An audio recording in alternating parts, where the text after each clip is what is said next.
right. Well, welcome everyone. Welcome to Office Hours with Michael Kitces. So I want to talk a little today about personal productivity. One of the questions I get the most from a lot of you that read the blog is how I manage to get so much done and be productive. So I know a lot of you ask, do I ever sleep? The answer is yes, I really do. I actually am one of those people that has to have my 8 hours of sleep or I start breaking down and get dysfunctional. But I want to give you a little insight today about my philosophy and how I approach this and how I maintain the productivity that I do. So this kind of cues off a question that came in this week from Jeremy. So Jeremy wrote, I've been looking at starting to use Twitter for social media, and I read your tips on getting started and that you use Buffer. And I looked up Buffer's pricing, and they have a free version that lets you schedule up to 10 posts or a paid one that costs $10 a month where you can schedule hundreds of posts. So do you think it's worth it to spend $120 a year for the paid version? So great question, Jeremy. Both, in terms of Buffer itself, which I'll talk about in a moment, but also the broader issue of just whether it's worth spending like $100 or more on a year in software that might only save you a couple of minutes.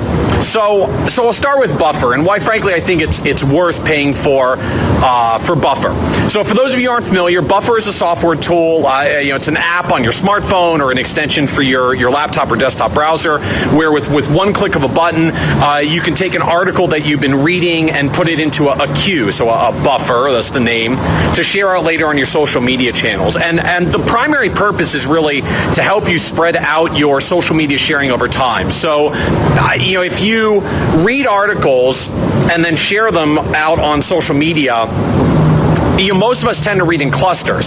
So, I sit down for an hour, I read a half a dozen articles, you share them out, then you're off doing other things for the rest of your day. So, in social media terms, your followers would see like burst of 6 articles, then nothing for the rest of the day.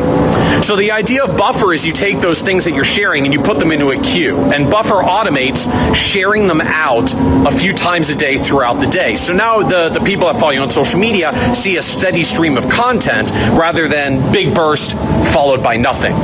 And so it's a lot faster and easier than using other tools that let you frankly do this but more manually, like Hootsuite, and you can do Buffer directly from your smartphone, your tablet, or your computer. One click, queues up the article, saves 30 seconds, but added up over a couple of articles, that's a couple of minutes, and it starts to add up.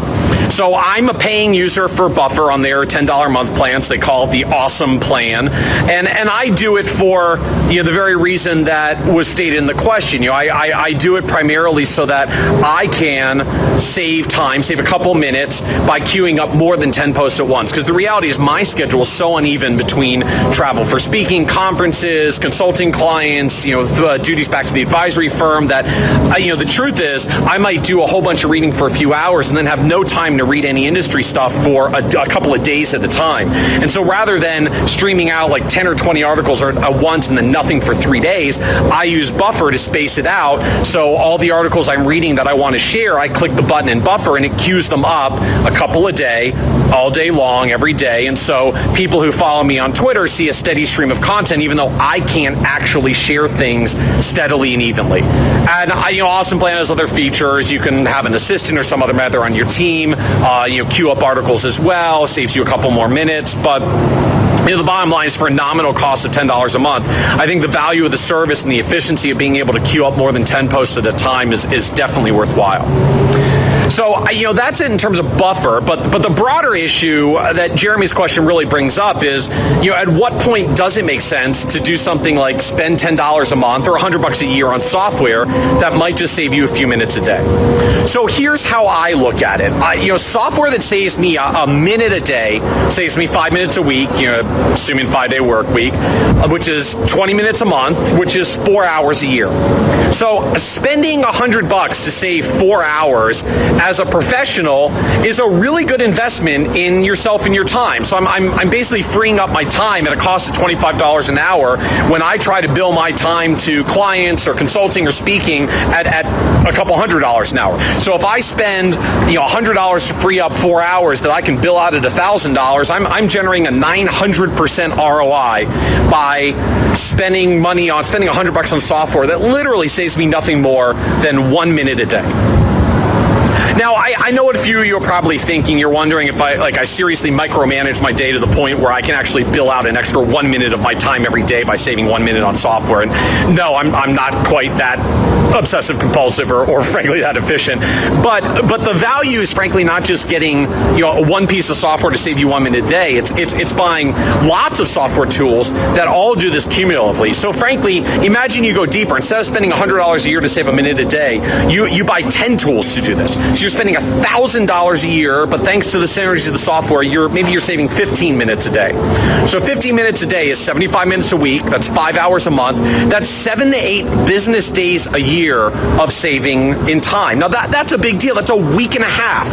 That's the difference between whether or not you get a vacation. That's the difference between having an extra client project or maybe for me a couple of extra speaking events. Now, again, not that I'm going to bill clients for like the extra 15 minutes I free up. The point is how the rest of your time rearranges around that. So when I save 15 minutes a day, all day long, all week long, all month long, all year long, that lets me stay more caught up on things. That gives me more time to respond to emails, to handle client issues, to manage my team or respond to team questions. Basically the days that are a little lighter, it lets me pack in more miscellaneous stuff. So on the big days I'm trying to be productive, full days of client meetings, full days of travel, I can really leverage myself and build the value of the business because I freed up those increments of time that really do add up over time throughout the year. So now the question arises, what sorts of tools do I actually use and pay for? And I'll give several recommendations. So for aiding in social media management, frankly, I use a couple of different tools. I pay for Buffer to queue up third-party articles that, things I'm reading in other publications that I want to share out to all of you that follow me on social media channels. I use a program called Meet Edgar, which lets me queue up prior articles from the blog, from Nerd's Eye View, and periodically share them out as well. And I can make, like a giant queue of articles and occasionally share them. So that's how I revisit content that I did in the past that new readers may not see, but folks might still want to see if they're new to the blog. And I use a program called CoSchedule that integrates directly into WordPress to queue up new articles to go out on social media. So we just set it up once when the article posts, and then it automatically shares out on Twitter and on LinkedIn and Facebook and all the different channels. So the tools really let us leverage the time of social media, and that's frankly why a lot of you see me on social media a lot. And in truth, I spend just a couple of minutes a day getting all of that ready, and much of it, frankly, now is delegated to my assistant because these things like queuing up articles automatically are connections that she can build. I don't actually need to do that manually. So the only things I do manually on social media is when I personally tweet, respond to people, interact with people, engage with people, which is frankly the highest value of my time on social media. It's not like manually queuing up articles. That's not a good use of time. Now, other tools that I use, I'm a hardcore user of Evernote. I buy their premium so that I can get all the features and the backup capabilities and all the rest. I keep a huge amount of stuff in Evernote, a running list of blog posts, reminders to myself, to-do lists, articles that I clip, notes about almost any project and every project that I'm working on, all captured there in Evernote in one place. And I love Evernote because it works seamlessly across the desktop, across the laptop, across the smartphone. So wherever I am, whatever I'm doing, I can jot notes quickly, saves me a minute or two here and there, cumulatively adds up to massive time savings. Other tools I use that I recommend. I use a tool called Phrase Express.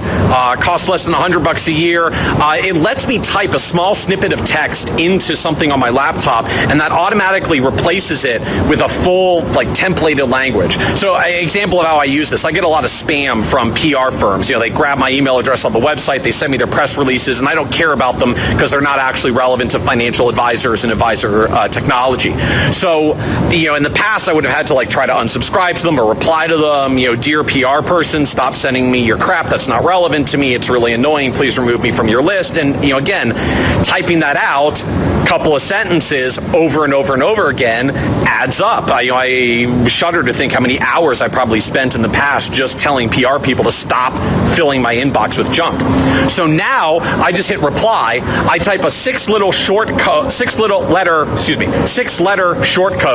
for mine just to remind me what it is. It's PR spam. So I type PR spam, and my text automatically gets replaced with the entire template of an email that says, dear PR person, thank you for your message, but unfortunately this is really not relevant to me and my beat. Please remove me from your list. Best wishes to you. So frankly, I'll be a little more upbeat since I'm making a template. But now instead of having to type that email over and over again, I literally type 6 letters. It fully expands into the template email, and I hit send. That's it. And I've got short codes for all sorts of standard responses, things I write, paragraphs that are common, anything that becomes a repeated activity. Phrase Express is for Windows. There's a Mac version of a tool as well that I know Bill Winterberg recommends called Text Expander that does the same thing on a Mac. Other tools out there, I use Feedly Pro to keep track of all the blogs I keep track of all the blogs I follow, spot trending articles, I quickly queue them up in a buffer.